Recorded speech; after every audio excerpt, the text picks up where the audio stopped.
On that. All right, we're going to call the orders meeting Iola School Board. Heavenly Father, we just thank you for this day, Lord. We just ask that you watch over our meeting tonight, Lord. Just help us be about your business and conduct ourselves so appropriately, Lord. I just ask that you continue to watch over our campus, and Lord, that you watch over all of the campuses throughout our nation, Lord. And lead and guide us and forgive us when we fail you. These things I ask in your name. Amen. I will go ahead and get started. I want to thank everybody for being here tonight. This first part is a public hearing that has to do with our proposed budget for the 2019-2020 school year. A couple things you'll see as I go through this, guys. You're going to kind of see a comparison side by side with the current year we're wrapping up. So the fiscal year that will actually close, I believe, on Friday, because it's the end of August. And then what you'll see is the proposed next to it. So without further ado, I always like to start off with revenue. If you're not an accountant or just banking terms or budgeting terms, revenue is essentially the money coming into us. It's our income. And I'll try not to hit that button too many times. So in 2018-2019, the budget we're wrapping up right now, when we had this meeting a year ago, this is what we were estimating.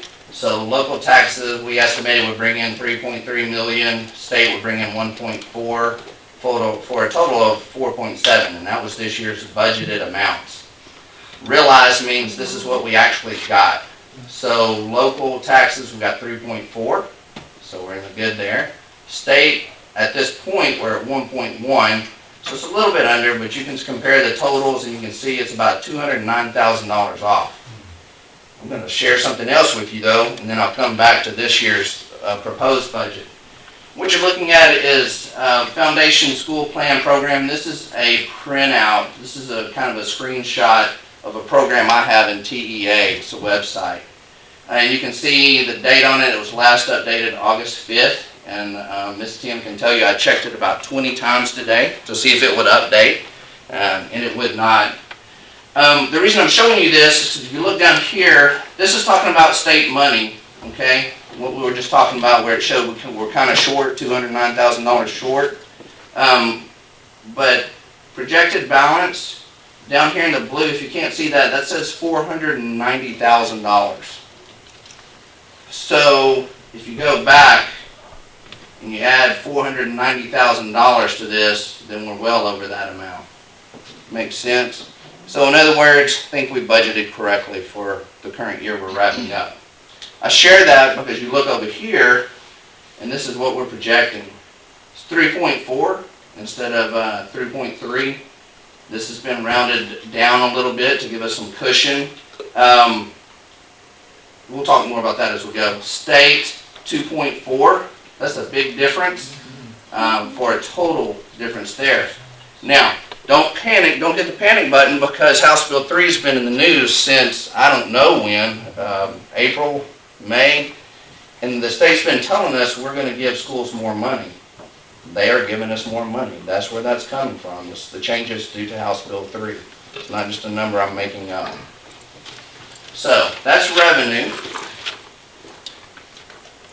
This is just a quick thing. Again, House Bill 3 has been saying we're going to take more weight off the local, and the state's going to pay more towards public education. That was one of the purposes of House Bill 3. This is the breakdown for this year that we're proposing, and that's about a 13% change from last year. Okay, so last year, local, that was 13% higher, and this was 13% lower. So House Bill 3 is working again in our favor. The state's paying more towards public education. One of the things I also wanted to share before we get into expenditures, or the money we are budgeting for, or the expenses we're budgeting for, is one of the requirements in House Bill 3 that says that additional funding, 30% of that must go to salaries or compensation. And then of that 30%, 75% must go to teachers, RNs, librarians, or counselors. And then the other 25% of this 30% would go to your non-teaching staff. Okay, a lot of percentages there. Also in this statement here with House Bill 3 is that we have to show a differentiation between teachers on step 0 through 4 and teachers step 5 and above. Okay, in other words, teachers 0 through 4 experience can't get the same raise as 5 and above. The state's telling us these here have to get more money than these. Okay.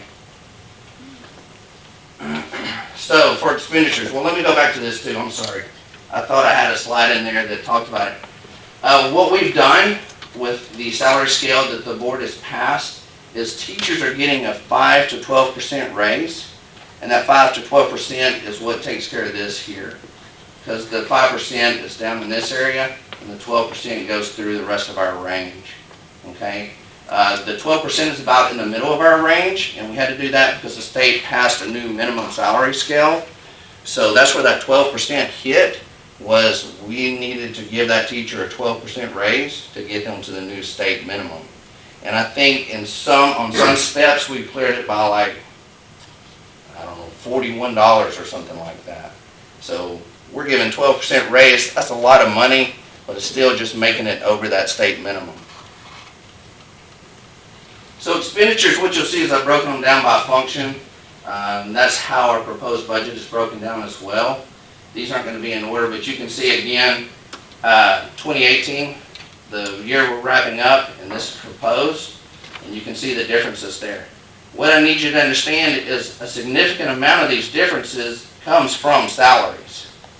Okay, if there's something big in a certain function, like let's say function 11, the biggest change we had in there was our DAEP.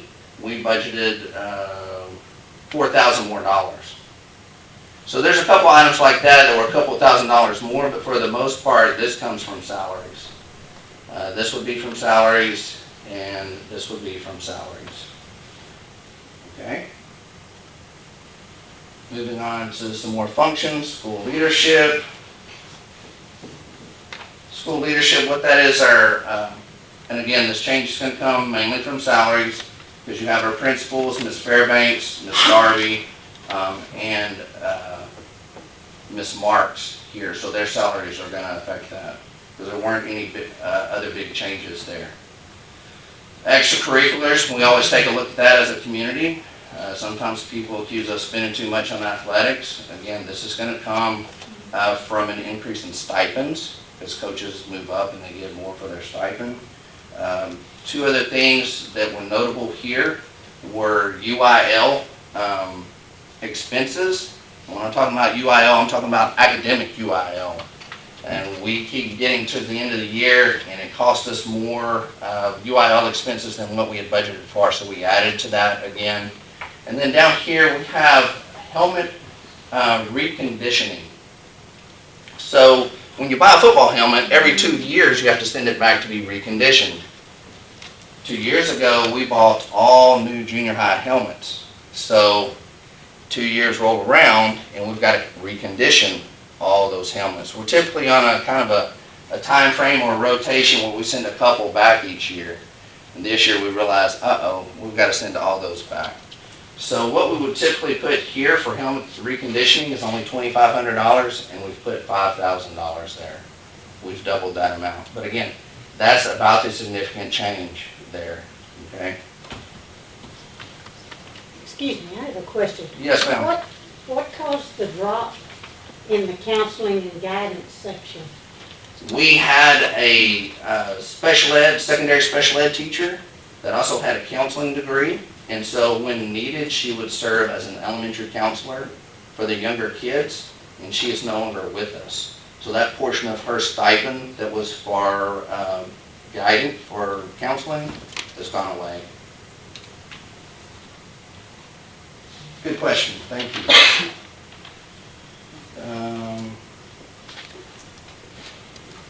School leadership, 42. What that is my salary, Ms. Tim's and Ms. Botch's. The only significant things there, we've added $9,000 for legal services, because we under budgeted that this year. $2,000, our financial audit company is charging us $2,000 more this year, so we have that. And then miscellaneous contracted services, we've added $4,500 there. And that's when we have Region 6 come in and do trainings for the board or for teachers. So we made sure we put enough there for the appropriate trainings.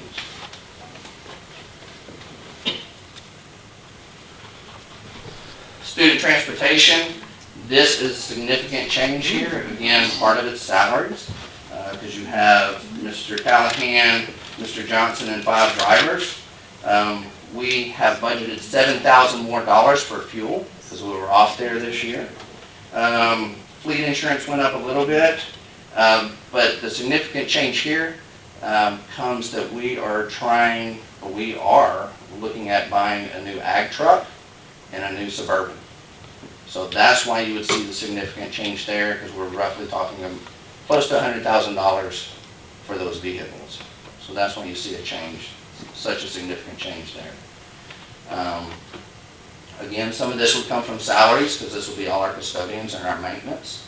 And I think we've put maybe $10,000 more just in the general maintenance fund there.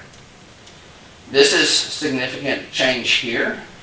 This is, I know it's our SRO, security cameras and different things like that. We've put money in there for security cameras to add more to our campuses.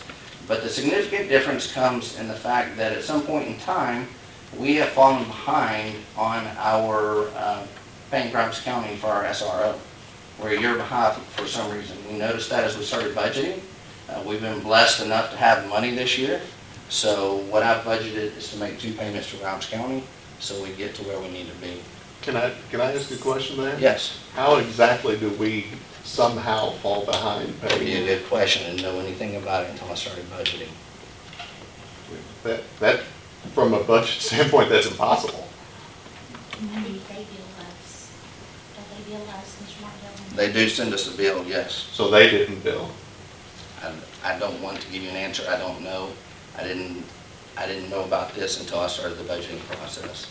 And I said, we will take care of that and we'll pay both this year. So just trying to be transparent, and that is why that amount is so much more. And then technology stays the same for a total here in expenditures. Well, for that slide. Debt services, we have no bus payment this year. Thank goodness, our 3 new buses are paid off. 93 is what we pay to the Grimes County Special Ed Co-op. It's gone up significantly there, but also the number of special ed students we're servicing has almost doubled. So we can expect that that cost will go up. And then this is our agreement with Grimes County Appraisal District. They do our appraisals, they collect our taxes, send us our money, and this is what we pay them. And actually, this amount, what they've told us is a little less than this, but I just kept it at the same for budgeting purposes and cushioning.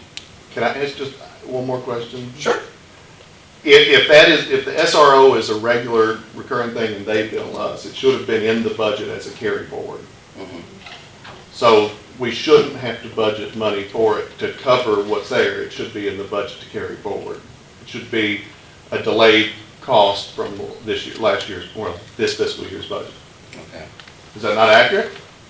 Was it not in the budget for I last think year? it happened 2 years ago, so I'm just saying. Well, I mean, if it happened 5 years ago, it was still budgeted, correct? So if it was budgeted, that should be carried forward from a previous budget. Okay. It shouldn't be budgeted twice for 1 year. Now, the money is money. You know, if it wasn't paid, it wasn't paid. But the books, to be correct, it would be carried forward. Okay.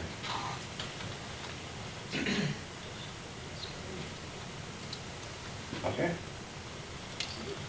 So total expenditures, again, what you see here, this was projected, 4.7.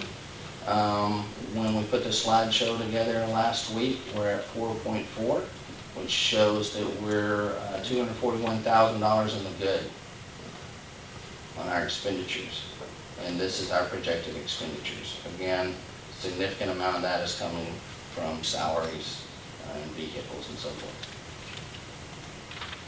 This is just a breakdown of how our money is spent in those functions. So if I were really good, I would have put the function number out here by this, but this is the same stuff we just covered. Just a graphic of what the information I just shared with you. So this is our proposed tax rate for the year. We were at $1.04 for M&O last year. House Bill 3 compressed our tax rate to 97 cents. INS was 0.19408.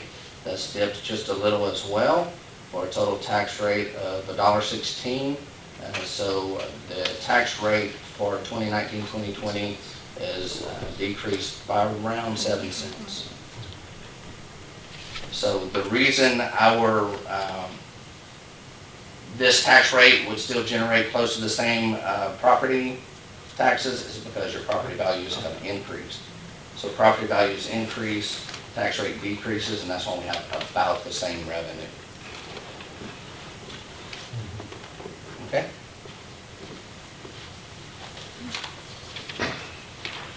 Can you break down the additional income we got from House Bill 3 by the programs that we're getting it from? There are so many in that bill. I mean, there's additional per student, there's the dyslexia increases, the merit increases, the things that we could participate in. I'm not sure I understand what you're asking. I can tell you that overall, the ADA additional funding is about $1,000 a student. So when you're talking about, we have 536 enrolled. So you'd be talking about an additional $536,000 there. The other programs I think you're talking about are things that fall under WADA. So that would just be ADA, average daily attendance. Right. And then if you're talking about dyslexia and things like that, that funding is going to come through WADA, which is weighted average daily attendance. And I don't know what you mean by. Well, I mean, there's, for instance, there is a program where the district has to opt in for for increased additional funding for teachers, but it's a merit-based program. We have to develop a merit-based, Yes, so we're not in that. Okay. And then there, I wanted to see if you knew if there were, how much of that extra money we were getting because of, the preschool funding versus, what they're chipping in for it now versus. No, I don't have that. Okay. There's like 40 different buckets that money falls out of. Yeah, when you look at our funding template that's provided for us from the state, and I shared this with the board during our budget workshop, I don't know how many lines it has in that item, and then you enter data for, your SPED students are broken up into 5 or 6 different categories. There's a new funding block that has to do with the degree of socioeconomically disadvantaged, and there's 5 of those blocks in that funding, and no one can tell you right now, or I haven't been told, how you know which block to put that kid under. So for our budgeting purposes, I was told that 5 was the most extreme and 1 was the least extreme. So all our kids we put in 1 for budgeting purposes. They may be 3s or 4s or 5s, but when we created this budget, we do it as they're all 1s, and then if worst case scenario, we get more money than we were expecting. Could you go back to that last screen, please?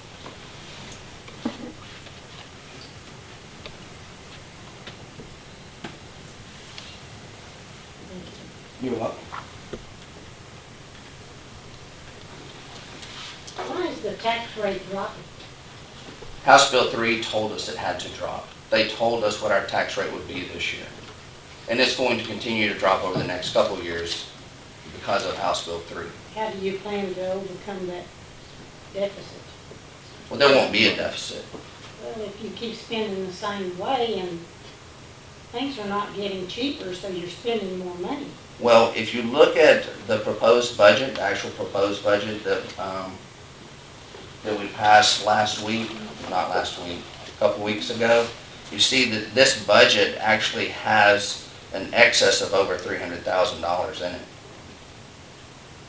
So we passed an excess In a budget. million, that's not a whole lot of money. and you're talking about millions of dollars that you're spending. So, I just wonder how you're gonna, where you're Well, gonna get and- the money.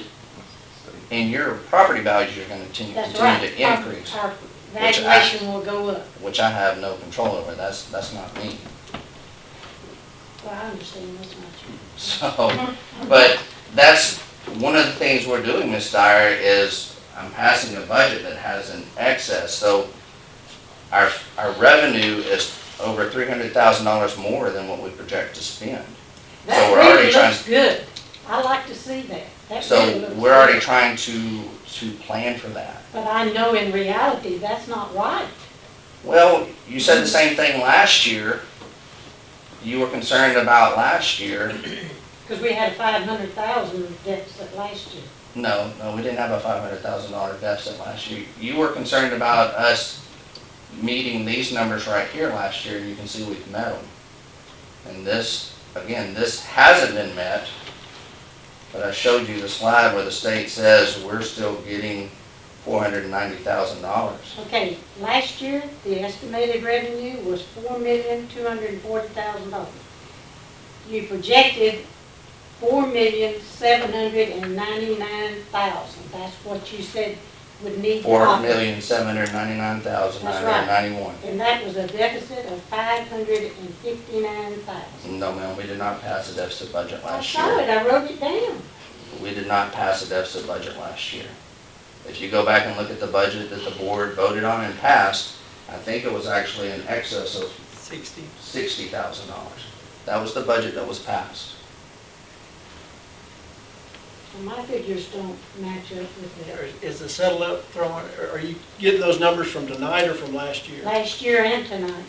Okay, so tonight, there's a settle up check that'll come in September, maybe that's what's throwing you off, and that's, What does that mean?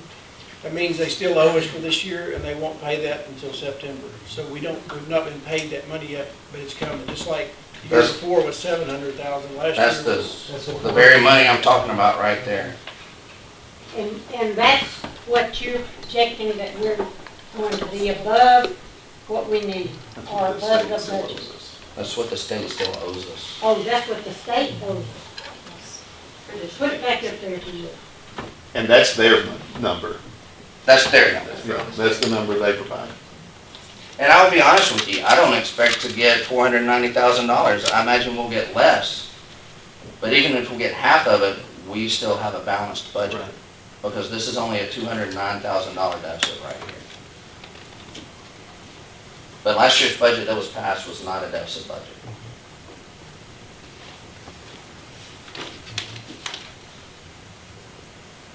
Okay?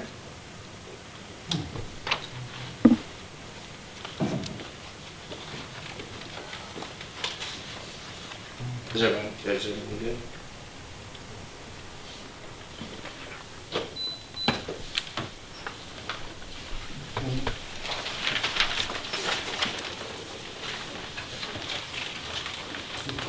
Yeah, we're good. Okay, we need a motion to adjourn. Okay, motion is second by Luke, those in favor, raise your hand. Okay, public hearings adjourned, we'll call to order the regular meeting. Nobody signed up to speak on our public forum, so we'll move to consideration of the consent agenda. For the consent agenda, it's up to you guys. We had a couple of questions this morning, try to answer those. If you were good with those answers, I present the consent agenda to you.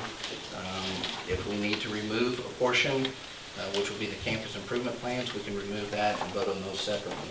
Do as the board wishes. I just don't understand why it's under consent agenda, but whatever, I mean, to me, it's not. Consent agenda is something that happens all the time, and that doesn't happen all the time, but I can vote for it like it is. Okay. Then I recommend the board approve the consent agenda as presented. Consent agenda for the whole thing, we're just talking about the campus improvement plan. Wait a minute, I'm not voting for the minutes the way they are. The minutes need to be pulled. The minutes need to be pulled. Okay, so we would, which set, both sets, minutes? Yes, both sets. Okay. So we'd be voting on the consent agenda, pulling the minutes. So we need a motion. Like, hold on, you're gonna vote on the consent agenda fully. Right, yeah, we'll pull the minutes out separate. Okay, need a motion. So moved. Okay. And Luke second, so those in favor, raise your hand. Okay, so we're pulling the minutes. Okay. So did y'all see anything about the minutes that were very concerning to you? I did not.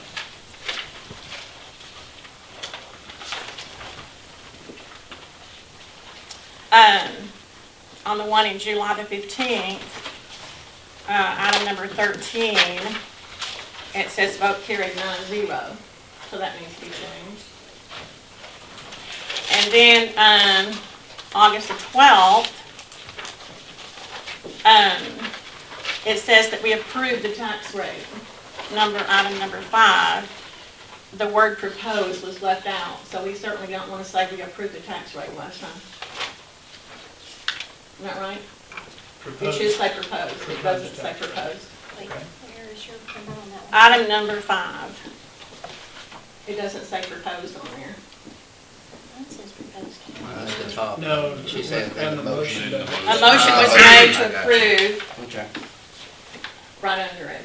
A motion was made to approve the tax rate.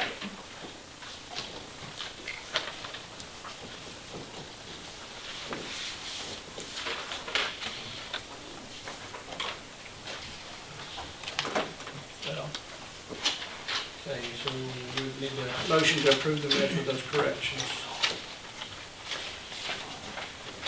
Make a motion. Motion by Carolyn, a second. Those in favor, raise your hand. Who made the second? Me, Jason. Don't raise your hand, I'll see my hand. Yeah. Motion carries 6-0. All right, then we move to item, I don't know if I'm in the minutes. Number 4, first report. Just so you know, there will be a public hearing on the first report next month. I realize this information has to be presented in the form of a public forum, but I wanted to share the good news about our score for this year. If you remember last year, we received a score of 72, a C, and this year that report has come back and we received a score of 94, which is an A, a superior rating. We only lost points on one indicator, that was indicator number 6. We scored 4 points out of 10, and that had to do still with fund balance and where it needs to be. So it's the only place we lost points on our first rating. I feel very good about going from a C to an A.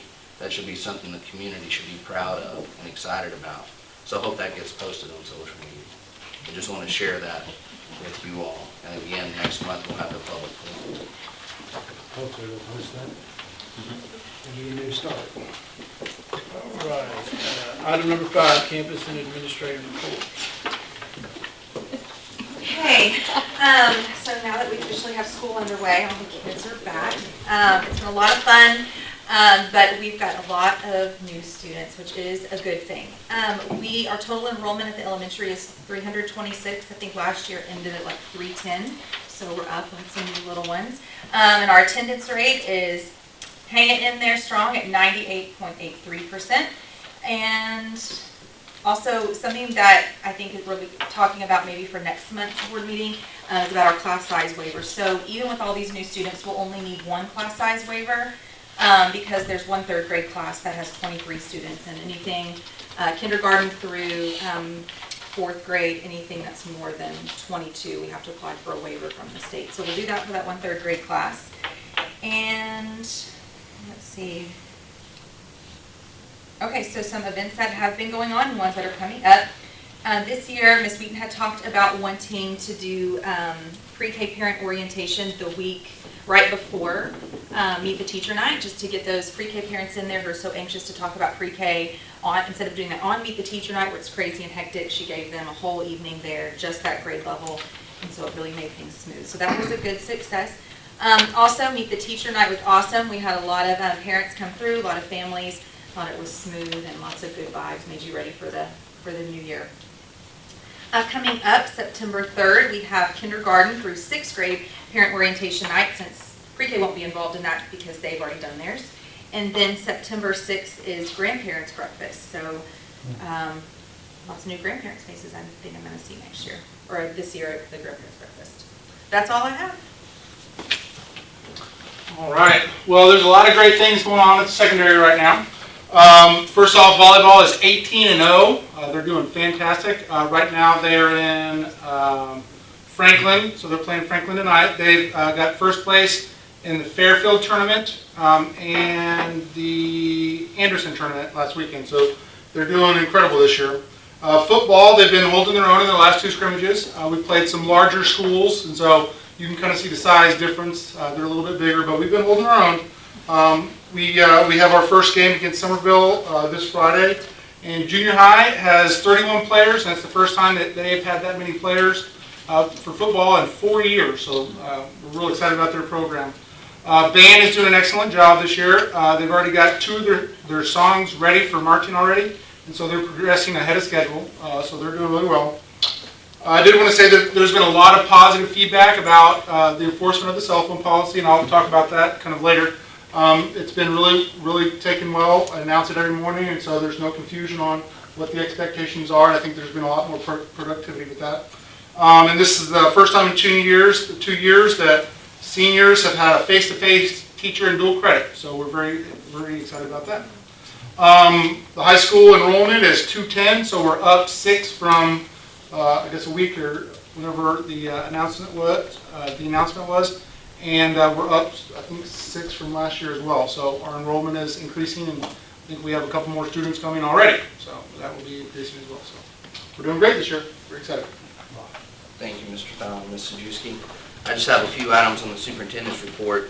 I want to start, though, if I'm doing my math right, I think our total enrollment's around 538 now. So if you remember, we talked about in our budgeting workshop, we had projected an enrollment of 503 for funding purposes. So it's nice to have 35 student padding whenever you're talking about your state funding.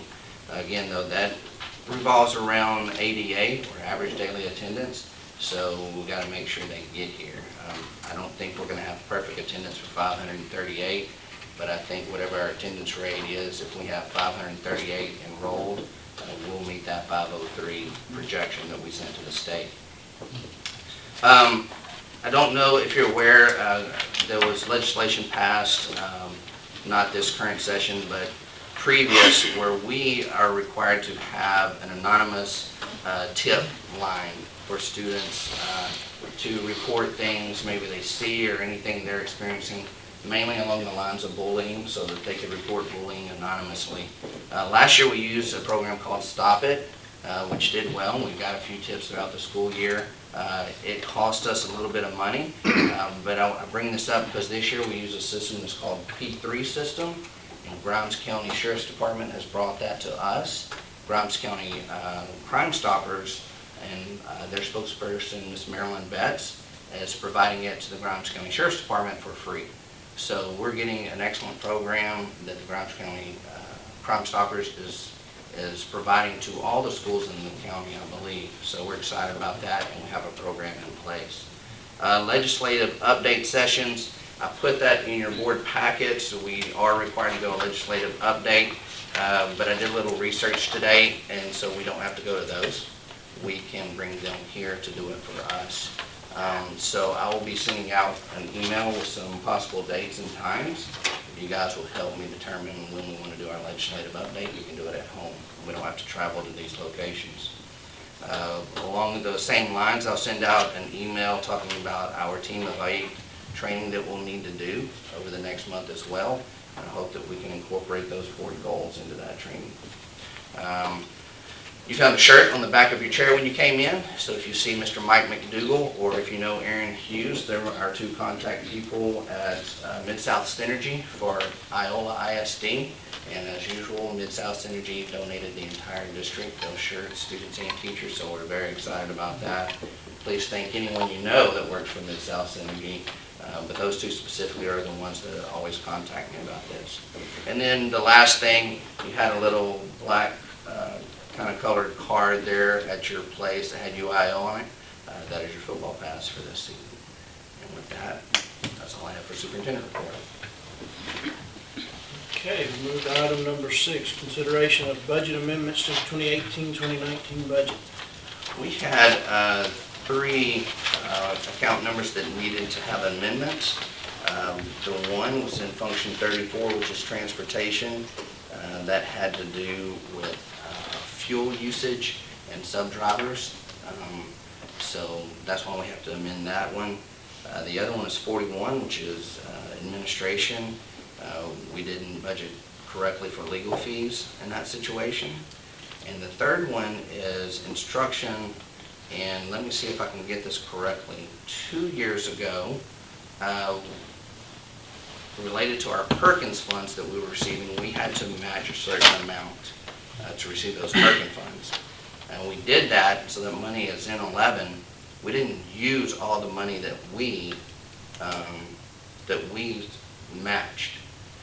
So this isn't a deficit, it's that we have to take that money that we didn't spend and roll it into 11 again this year.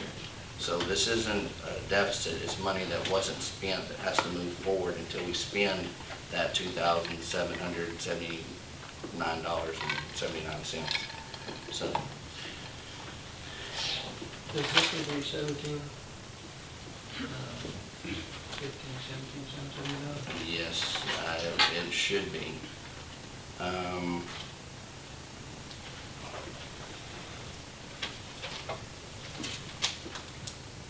That's coming out of general fund?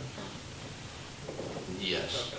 So, I would think it would have to. Mhm. Okay, so when we pass the motion, it would be, we're gonna change the 15 to 17, 779, 79. Say that again, We're gonna change where it says 15,000 up here, that's gonna be Jake. balancing out to, We don't have to change that. It's not coming out of there. It's already there, just how it is. to leave it like that? Oh, that's right, because the $2,779 It's there. is Gotcha. there. Okay. So the just 15 like is it reads. correct. Right.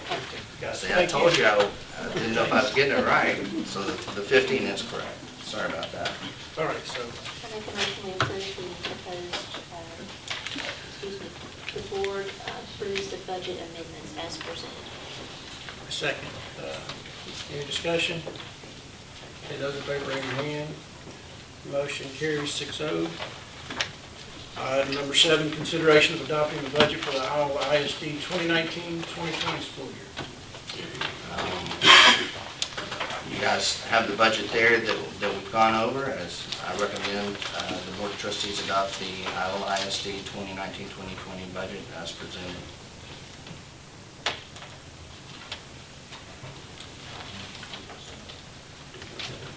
I'll make a move. Okay. I have a motion. And second by Luke. Any discussion? Okay, those in favor, raise your hand. Motion carries 6-0. Item number 8, consideration of adopting a tax rate for the Iowa ISD 2019-2020 school year. Recommend the Board of Trustees approves an INS rate of .19036 and an M&O tax rate of .97. For 2019, this would be a total tax rate of $1.16 or 1.16036, which again, around a 7-cent decrease from the previous year. And I believe there is specific language we have to use for this. Yes. Yes.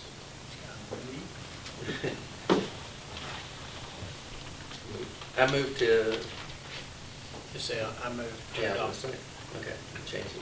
I move to adopt the 2019 tax rate at .97 for maintenance and operation and .19036 for debt services for the total tax rate of 1.16036. The tax rate will raise the taxes for maintenance and operation than last year's tax rate. Second. Okay, second by Carolyn. Any discussion? Those in favor, raise your hand. Motion carries 6-0. Item, I have lost track where we're at. Number 9, consideration of board resolution for interlocal agreement with DAEP with Madisonville. Yeah, what you have in there is our contract we have with Madisonville ISD. as, again, our interlocal agreement for DAEP with Madisonville ISD.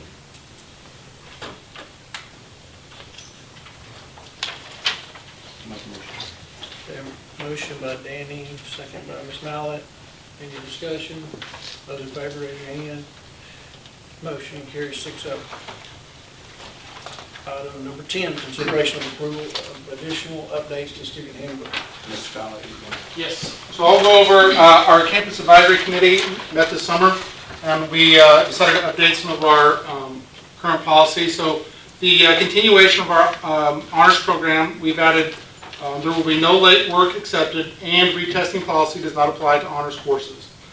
Transfer students who were in honors program at previous schools can continue in the Iola honors program, but must maintain the same standard in order to remain in the program. The Spanish honors program states that students can continue on to Spanish 3 honors only by meeting these criteria. They have to pass all STAR tests for previous years and maintain a 90 average for the year, or maintain an 85 average for the year with teacher approval and parent waiver. The parent waiver includes the understanding that the student must maintain an 85 average at the first semester, or they will be withdrawn from the course. Teacher recommendations can override criteria for extenuating circumstances. Students will not be able to continue into Spanish 4 with the same exemption. So that's for Spanish 3 only. Spanish 2 to Spanish 3. New for the 2019-2020 foreign language program. Iola currently offers Spanish as the only foreign language. All students are required to take minimum of 2 levels of the same foreign language in order to graduate in the state of Texas. Level 1 and Level 2 are offered to all students. Level 3 and 4 are offered as honors courses due to the complexity and difficulty of the material. Please refer to the honors program section to see the criteria needed to continue into Level 3 and 4, which we just discussed. Students are not allowed to sit out an entire school year for a foreign language and then return unless they can pass a proficiency exam and earn re-entrance into by the discretion of the teacher. So they can take a re-entrance exam. If they're proficient enough, then we will let them back in. In order to begin Spanish 1 during a student's 8th grade year, the criteria must be met. Must pass all STAR tests for the previous year, must maintain the 90 average for the 7th grade year in both math and English. Teacher recommendation can override the criteria in extenuating circumstances. If the student is failing at semester, they will be removed from the course. So that is our Spanish honors. Dual credit. We are adding this to our dual credit criteria and policy. We're keeping the same top part where we're extending it down to the criteria for enrollment is as follows. Overall GPA of 3.0. They have to pass all EOC tests, pass the required TSI assessment subjects, course grade requirements, so the student must be enrolled in honors English and have an 85 or above, or the student must be enrolled in honors English and have an 80 average with successful completion of the TSI assessment with no more than 1 retake. If the student is not enrolled in honors English, they must have a 90 average in regular English to be considered with the complete assessment. The graduation program, we are not really updating anything except for we're getting up to state standards. We're just changing the words to update the plan to match the current state requirements. So that's the next page and a half. Thank you, Mr. Fowler. Oh, we're not done. The part that you guys all want to hear about, I'm sure. So electronic devices, we did not change anything with the cell phone or electronic device policy. We did add that headphones and earbuds are for instructional use only. Okay, so that would kind of alleviate anybody walking around with them on. If they're not for instructional use, they shouldn't be on. The part that we did add, and I do want to read this because this is part of our policy that we didn't change anything. Students may possess a personal device during the school day as long as it is not on. All cell phones must be off. A student may use their phone with permission from the office during break, lunch, and before and after school. And we added, or at the teacher or administrator's discretion. So I want the teachers to be able to have the discretion to allow a student to text or phone their parent. Let's say if it's picture day and they forgot, something like that. Students may also use their personal device for instructional activities with teacher approval. So we can use it for Kahoot or some other activity that they're using in the classroom. That kind of takes away some of that pressure of the technology. And if the student is using his phone without permission, the phone, and we added the word device. So we don't want to have it just phone, their phone and their device will be taken up and turned into the office. The student may pick up the phone or device at the end of the day for a $10 fee. So it is our practice, and we have a spreadsheet. Your first time it is removed, you'll get a warning. After that, it is $10. I think that's all. Oh, got one more. The dress code. We are changing it from holes in jeans. Anywhere on the jeans is not permitted. We're changing it to holes, rips, tears, and frays, which are called adjustments, to clothes above the knees, and excessive adjustments below the knees are not allowed. So they cannot have any holes in their pants up to the knees. After that, it's the same as wearing shorts or a dress. So they may allow it to have it. That's our clothes adjustments from the campus advisory. So we're recommend that the board approve the updates to the student handbook as presented. Information for the updates, the handbook. Second. Ooh, y'all not gonna be popular. Motion in the second, take the cell phones away, those in favor, raise your hand. I like that. Motion carries 6-0. I do want to say too, Mr. Fowler and I were talking about it at lunch today, and it really is going well. It's nice to see the kids sitting at the table, verbally communicating with one another. Right? Yeah, we're super excited about that. So, and then I've heard some studies recently too that how much too much time on a device actually will reduce educational productivity. So who knows, we may have, we teach them how to verbally communicate and our academics are going to increase yet again. So it'd be nice. 11 was personnel. Yeah, personnel, we'll go to a closed session or 551-074 at 7:16. Thank you all. You're welcome to wait. Thank y'all. Okay, item 11, personnel. Where did we go? I make a motion that we accept